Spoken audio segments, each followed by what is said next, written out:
The hashtag for tonight is KTN Prime. Marisha Owiti is with us on sign language. Let's get the show on the road tonight.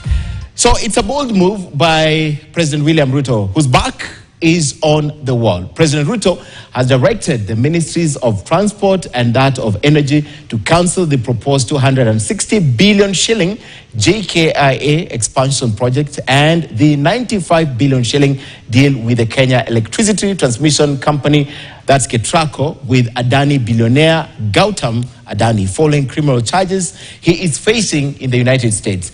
In his State of the Nation address, the head of state said the partnership that would see Adani take over infrastructure in the energy and aviation sectors for 30 years has been terminated.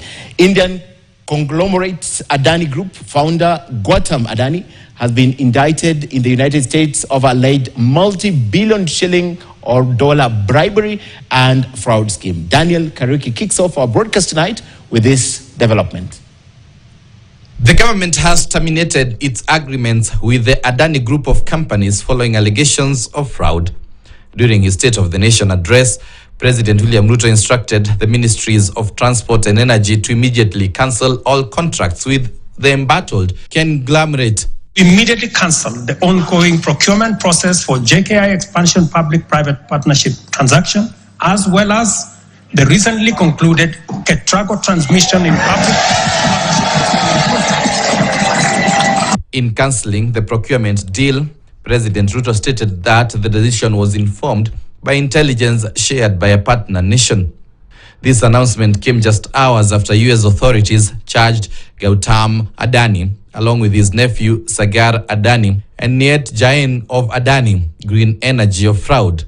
It is alleged they agreed to pay more than 32 billion shillings in bribes to Indian government officials to obtain solar energy supply contracts expected to yield $2 billion in profits between 2020 and 2024.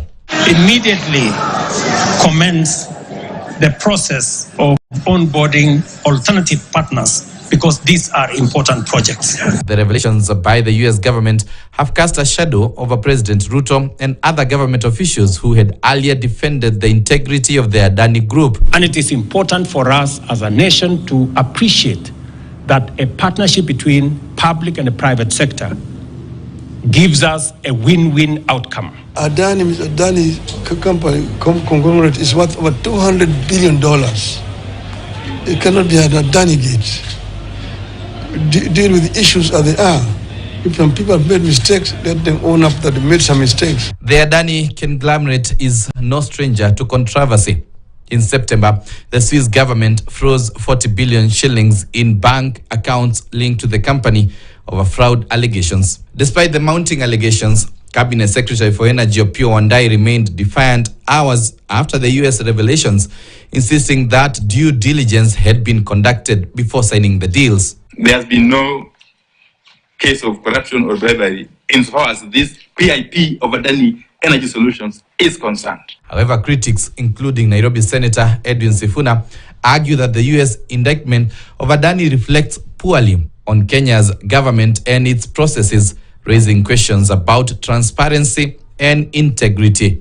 Following those two phases of due diligence, as provided for under Section 41 of the PPP Act, I refuse to believe that in the entire globe, the entire world, only Adani can do airports, only Adani can do power transmission lines. Honorable CS, only them can come up with systems to manage our healthcare. For Adani, it does not make sense for the state to go ahead and engage Adani and tell us that Adani is good, only for the president to come and drop a bombshell on the floor of the house. I think that is very good PR. We are only responding or reacting to what is happening abroad, because we know very well, if as a country we continue now dealing with Adani, then the Bretton Woods institutions like IMF and World Bank would be cutting off any support and any partnership that we are having with them today. With the cancellation of the Adani deals by President William Ruto's government, focus will now be shifting on the next course of action and possible consequences that the government may get for cancelling these deals. Daniel Kariuki, KTN News, at the Parliament Buildings, Nairobi.